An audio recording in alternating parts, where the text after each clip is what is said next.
Today, we head north, to the coast. We turn 1 hour into 5, and we forget something really important.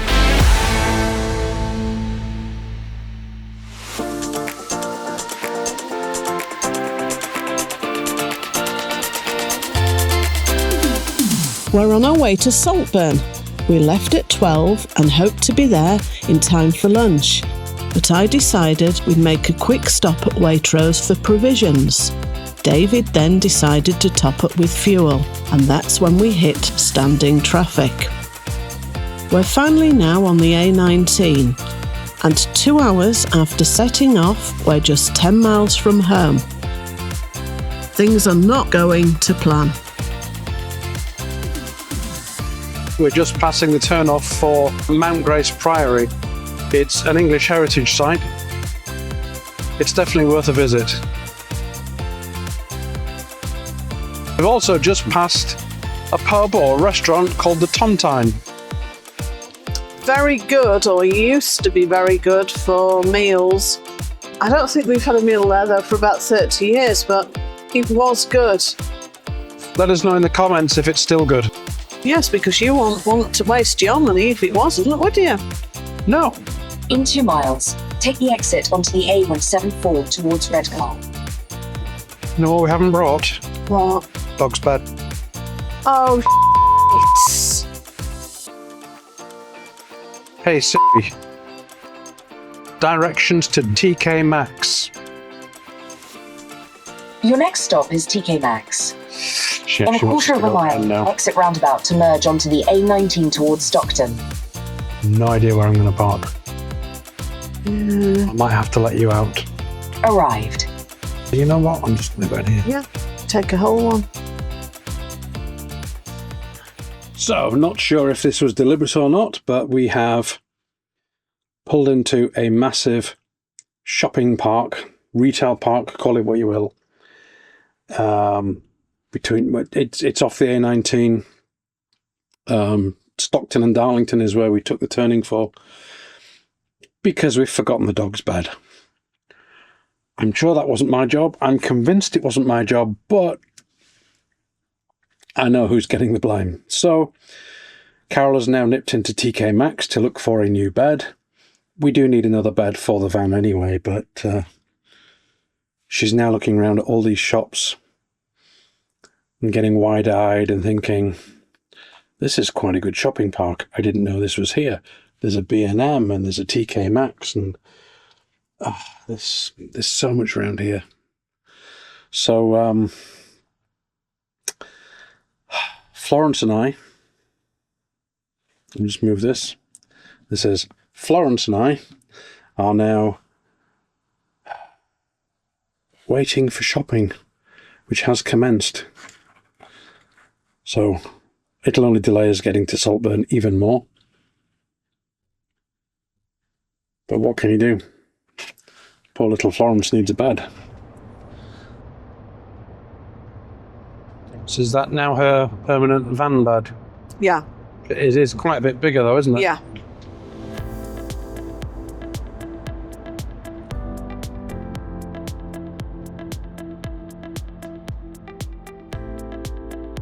We're 4.5 hours from home, and we still haven't reached our destination.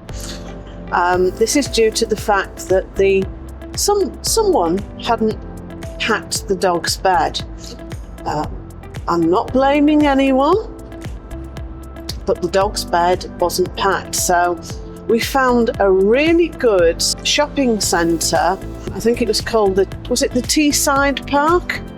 Something like that. I'll look it up. It's worth going to. They had everything there. I finished up going to TK Maxx. I've bought Florence a lovely bed. So we're now on the road again, and hopefully our next stop will be in 24 minutes. Well, here we are in Saltburn. We're just about to go down Saltburn Bank. But we haven't got there yet. But we haven't got there yet. And those who don't know Saltburn Bank, it's quite steep and windy.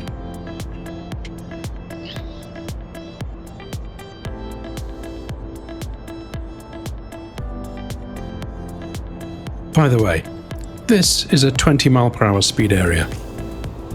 And I'll let this video run in real time so you can get an idea of what the bank is really like.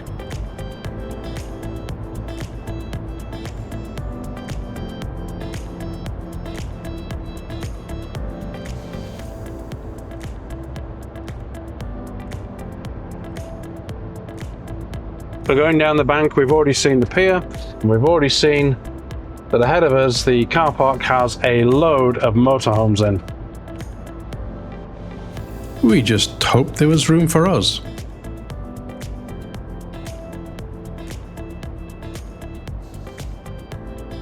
Oh, don't go in the car park to the left at the bottom. It's only short term and it's quite expensive.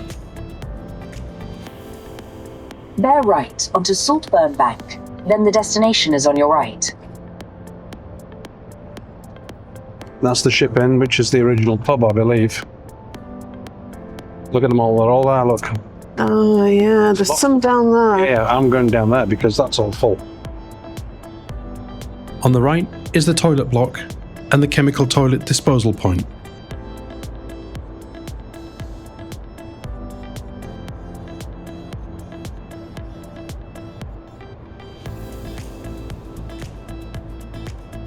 Do you know what? We're going to back in there. Arrived. We're going to back in on that one.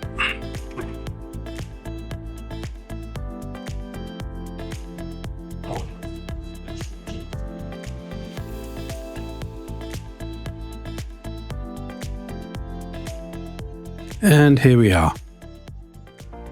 As you can see, we finally arrived in Saltburn. Now, leaving home dead on 12, I expected to be here in time for lunch. But due to traffic and a couple of stops for shopping, we did eventually arrive just before 5, so almost 5 hours instead of just over 1. Saltburn is about 5 miles south of Redcar, and until the railways arrived in 1861, it was a tiny fishing and farming hamlet with just one pub and a short row of houses.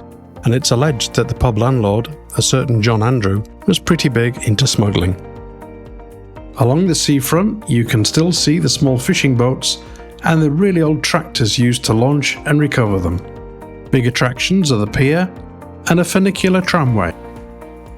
The tramway is closed until about Easter for repairs, but when it opens, it carries people from the end of the pier up the hill into the town. First opened in 1869, the pier has gone through several changes from its initial 1,500 feet long to its current 680 feet long. Now, some of that is down to storm damage, boats colliding with the pier, and some because it was shortened in World War II to prevent the enemy using it in the event of an invasion.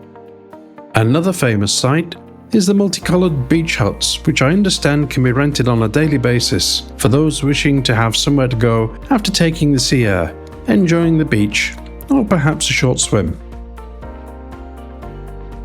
Also at sea level, there's a couple of fish and chip shops, this one with a sit-down restaurant and the other being near the car park where we're staying for the night. As you can see, there's quite a few vans here already, and even more turn up as time goes on. Back at the van, Florence settles down while we prepare dinner.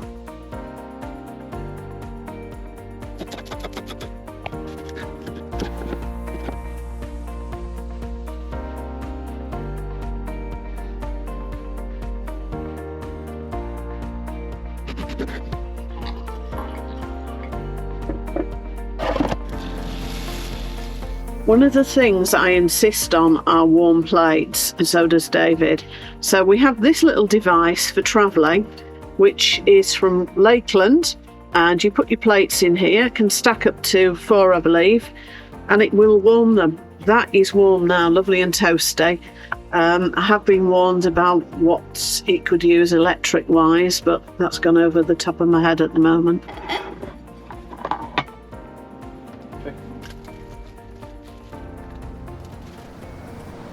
It's Saturday morning. We had a really good breakfast. We're at Saltburn, and it's a great place for surfers. It looks very good surfing weather. Not quite Point Break, but It's good, very good. Florence is watching all the dogs. She's now ignoring her dad. And to say it's not sunny, it's still a nice day. Going in or out? Going out.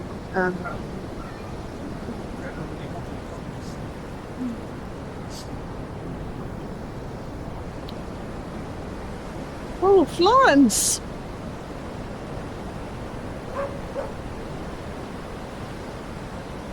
And yes, I realise I look like a bit of an idiot wading into the sea with a camera, but it's a particular kind of photo I'm after. Minimalist, black and white, long exposure, flat sea, and here it is. Let me know in the comments if you like it or not.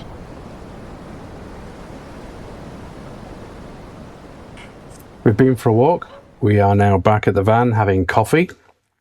We took Florence for a walk on the beach and she does love it there. There's lots of people. She's a friendly dog. She likes to introduce herself.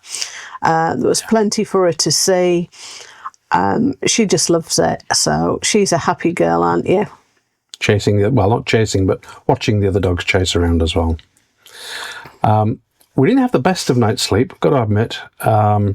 And it's not the car park that's the problem. The car park itself is a good park up. There's about 30 vans here last night. Fairly quiet within the car park. There's a good toilet block on the car park itself. It does close at 10 p.m, but there's also a chemical emptying point. There's lots of large rubbish bins. Good dog walks, not just on the beach, but along the front and also up into the Valley Gardens there. Last night there was everything from the small self-converted microvans all the way up to a large Morello. But we were woken up at about 3 a.m. this morning with what seemed like a distress call. It was a bang, bang, bang, bang, bang, like flares going off. And about 5 minutes later, a helicopter came over. And then at 5 a.m, we were woken up by seagulls. Yes, they were around for a little while, but then they went. And then about 7 a.m, people started arriving at the car park with surfboards, kayaks, wetsuits, whatever it is they're doing. And so the car park is now, as I look around here, it's pretty full. It really is. We also had no internet from time to time. It's patchy. Sometimes it works at the front of the van. It definitely wasn't working at the rear. Yeah, definitely not at the rear. At the front, it would vary between 3G, 4G, 5G. But I think last time we were here, we were parked at the other end, and there was definitely more or better internet there. So I don't know if it's just where we're parked. As you'll have probably seen earlier in the video, we bought Florence a new bed because someone forgot to bring... Yes, they did, didn't they? Someone forgot to bring the bed, and I'm sure it wasn't my job. But she didn't even sleep in it. All night long, she has sat on these front seats and curled up like a baby, slept like a log, apart from when the flares went off. But yeah, it's kind of annoying. All that time for a bed. She didn't even sleep in it. And you haven't said the worst thing. The bed actually was a little large. The bed is too big for the van. Yeah. So it'll probably get swapped over with the bed at home. The home bed will come in here and that'll become her main bed. But there you go. The other thing eagle-eyed viewers may notice, or may not, is this table isn't the standard table. We've found the standard table to be way too big. It's too wide, it's too long, and it's got square edges. Yeah, a little radius, but basically square edges. And there isn't enough room to move back. This one now moves backwards and forwards a lot further. Much easier to get into the cab when the seats turn around, and much easier to get into the back seats there. So this was a plywood prototype. We took it on the last trip. We've taken it on this trip, and it's worked out well. So I'll now remake this with a hardwood, something like maple, and hopefully you'll see that in a future video. So where are we going now? We could go down to Whitbeef, to Trenches for some fish and chips. Or we could go back the A19 way, maybe. Why would we do that? Tees Valley? Is it Tees Valley? You mean shopping? I didn't say shopping. But now you've mentioned it, yeah, we could just pull in, have a quick Well, you can make yourself a cup of tea with Florence, even Walker, and I could just have 15 minutes, an hour. Or not. Mind you, we have talked about going to the Captain Cook Museum and the James Herriot Museum. Yes, James Herriot's at Thirsk on the way home. We could call there. Yeah, so why don't we do that? Why don't we head down that direction? Okay. And we'll see you all later. Bye.